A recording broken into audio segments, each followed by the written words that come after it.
Hello, ഇന്ന് ഞാൻ ഞായറാഴ്ച ദിവസത്തെ ഒരു വ്ളോഗുമായിട്ടാണ് വന്നേക്കണേ.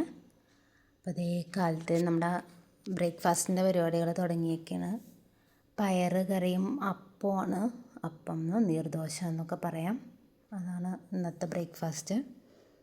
അപ്പോൾ പയർ വേവിക്കാൻ വെച്ചിട്ടുണ്ട്. അപ്പം കുഴപ്പമില്ല, ചില സമയത്ത് അപ്പം റെഡി ആവാറില്ല, പക്ഷേ ഇന്ന് നല്ലതായിട്ട് അപ്പം കിട്ടിയിട്ടുണ്ട്.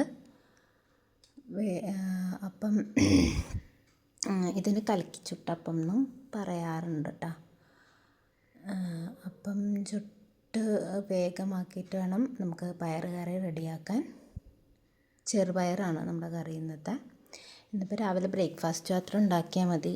ഞാൻ ഉച്ചക്ക് പിന്നെ എൻ്റെ വീട്ടിലേക്ക് പോകാമെന്ന് വിചാരിച്ചിരിക്കുന്ന ദിവസമാണ്. അപ്പോൾ പയർ കറി വെക്കാൻ ഉള്ളി വെളുത്തുള്ളിയൊക്കെ വേഗം നന്നാക്കി എടുക്കുകയാണ്.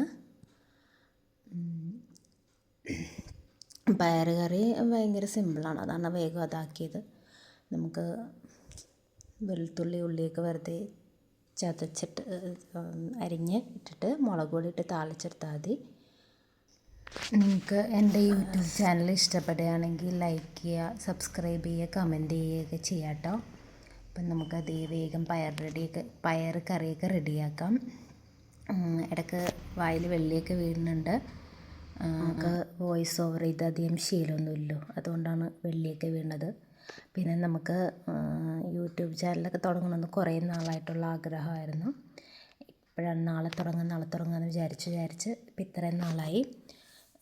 ഇനി എല്ലാ ദിവസവും വ്ളോഗായിട്ടോ ഷോർട്സ് ആയിട്ടൊക്കെ ഇട്ട് എല്ലാ ദിവസവും വീഡിയോ ഉണ്ടെന്നൊക്കെയാണ് വിചാരിച്ചിരിക്കുന്നത്. പിന്നെ നിങ്ങളുടെയൊക്കെ പ്രോത്സാഹനവും നമുക്ക് ആവശ്യമാണ്. അതിനുവേണ്ടി നിങ്ങളൊക്കെ ഒന്ന് സബ്സ്ക്രൈബ് ചെയ്യുകയും കമൻറ്റ് ചെയ്യുകയും ലൈക്ക് ചെയ്യുകയൊക്കെ ചെയ്യുക. പിന്നെ നമുക്ക് നമ്മുടെ ചാനൽ നോട്ടിഫിക്കേഷൻ കിട്ടാനായിട്ട് ബെല്ലൈക്കൺ കൂടി എനേബിൾ ചെയ്യുക.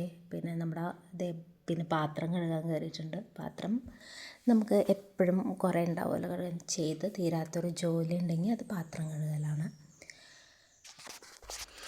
അങ്ങനെ പാത്രം കഴുകലും കഴിഞ്ഞു. ഞാൻ വേഗം ബ്രേക്ക്ഫാസ്റ്റ് കഴിക്കാനായിരുന്നു. വേഗം കഴിച്ചിട്ട് വേണം ബാക്കി ജോലിയും കഴിഞ്ഞ് വേഗം പോകാനായിട്ട്. കുളി കഴിഞ്ഞ് ഞാൻ റെഡിയായി പോകാൻ റെഡിയായിട്ട് നിൽക്കുന്നതാണ്. അപ്പോൾ ബാക്കി അവരെയൊക്കെ പിള്ളേരെ വെയിറ്റ് ചെയ്തിരിക്കുന്നതാണ്. ഒരാളുടെ ടി വി ഒക്കെ കിടപ്പുണ്ട് റെഡിയായിട്ട്. പിന്നെ നമ്മളത് ഇറങ്ങാൻ പോവാണ്. ഇറങ്ങി ഇത് മൂത്ത ആളാട്ടോ, ഇയാളാണ് ഇപ്പോൾ വീഡിയോ എടുത്ത് തന്നത്. അപ്പോൾ എന്നെ വീഡിയോയിൽ കാണിക്കല്ലേ എന്ന് പറഞ്ഞാണ് മാറിക്കളഞ്ഞത്. നമ്മളവിടെ നിന്ന് ഇറങ്ങി. അധിക ദൂരമൊന്നുമില്ല, നമുക്ക് കുറച്ച് ഒരു 20-25 മിനിറ്റ് അത്രയൊക്കെ ഉള്ളൂ. അതുകൊണ്ട് തന്നെ ഞങ്ങൾ മിക്കപ്പോഴും പോവാറുണ്ട് കേട്ടോ.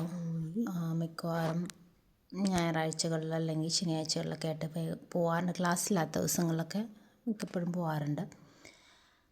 പിന്നെ നമ്മളെത്തി വീട്ടിൽ. അപ്പോൾ വീട്ടിൽ അവരത് അവിടെ വെയിറ്റ് ചെയ്തിരിക്കുന്നു ഇതാണിപ്പോൾ വീട്.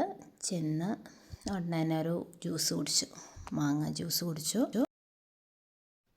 പിന്നെ അവിടെ നെയ്ച്ചോറും ചിക്കൻ കറിയൊക്കെ ആക്കണ്ടായിരുന്നു.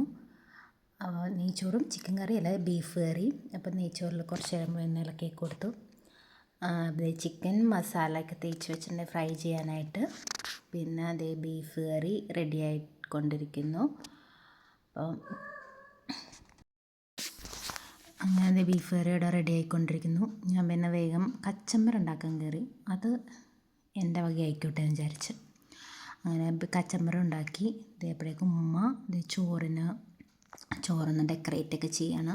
നമ്മുടെ സവാളയൊക്കെ മുരിച്ചിട്ടിട്ട്. പിന്നെ ഞാനൊന്ന് പുറത്തേക്ക് ഇറങ്ങി നമ്മുടെ ചെടികളൊക്കെ എന്തായി എന്നൊക്കെ നോക്കി. ഉമ്മക്ക് കുറേ ചെടികളുണ്ട് അത്യാവശ്യം. അപ്പോൾ ആ ചെടികളൊക്കെ ഒന്ന് നോക്കിയിട്ട് വരാതെ കുരുമുളക് ഉണ്ടായിട്ടുണ്ടോ ഉണ്ടോ. അത്യാവശ്യം ചെടികളും കാര്യങ്ങളൊക്കെ ഉണ്ട് അവിടെ. കുരുമുളക്, മുളകിൻ്റെ തൈ, ചീര, അങ്ങനെ എന്തൊക്കെയൊക്കെയോ ഉണ്ട്. അങ്ങനെ ഞാൻ കുറച്ച് നേരം മുറ്റത്തൊക്കെ ഇറങ്ങി നടക്കുമായിരുന്നു. കണ്ടോ, മണി പ്ലാന്റായിട്ടും മാവൊക്കെ നിൽപ്പുണ്ട്. മാവൊക്കെ പൂത്ത് നിൽപ്പുണ്ട്. ചെറിയൊരു മാവുണ്ട്, കുറച്ച് വലിയൊരു മാവുമുണ്ട്.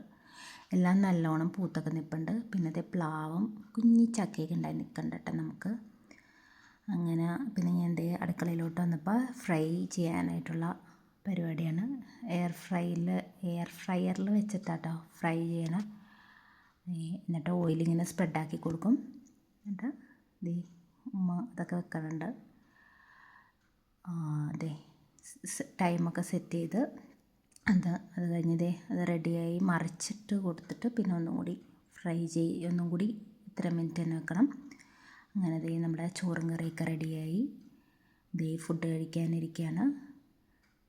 ദേ വരണത് എൻ്റെ മകൻ്റെ കൈകളാണ്. അവൻ്റെ ഫ്രൈൻ്റെ ആദ്യം തന്നെ ഫ്രൈ എടുക്കണം. അത് കഴിഞ്ഞ് ഊണ് കഴിഞ്ഞപ്പോൾ നമുക്ക് പിന്നെ ഒരു പായസം കുടിക്കാൻ തോന്നി.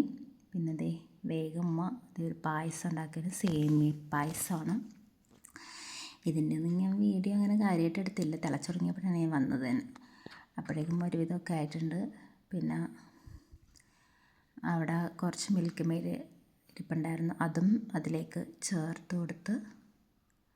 പിന്നെ ദേ പായസം അവിടെ റെഡിയായപ്പോൾ ഇനി കശുവണ്ടിപ്പരിപ്പും മുന്തിരിയൊക്കെ ഒന്ന് നെയ്യിൽ ഇതാക്കിയിട്ട് ഇടാനുള്ള പരിപാടിയാണ്. മുന്തിരി ദേ ഇട്ട് അത് പക്ഷേ മുന്തിരി ഒന്ന് ചെറുതായിട്ടൊന്ന് കരിഞ്ഞു പോയി.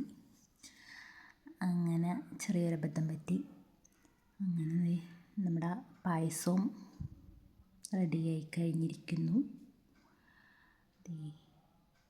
അപ്പം നമ്മുടെ ചാനൽ എല്ലാവർക്കും ഇഷ്ടപ്പെടുകയാണെങ്കിൽ ലൈക്ക് ചെയ്യുക, സബ്സ്ക്രൈബ് ചെയ്യുക, കമൻറ്റ് ചെയ്യുക.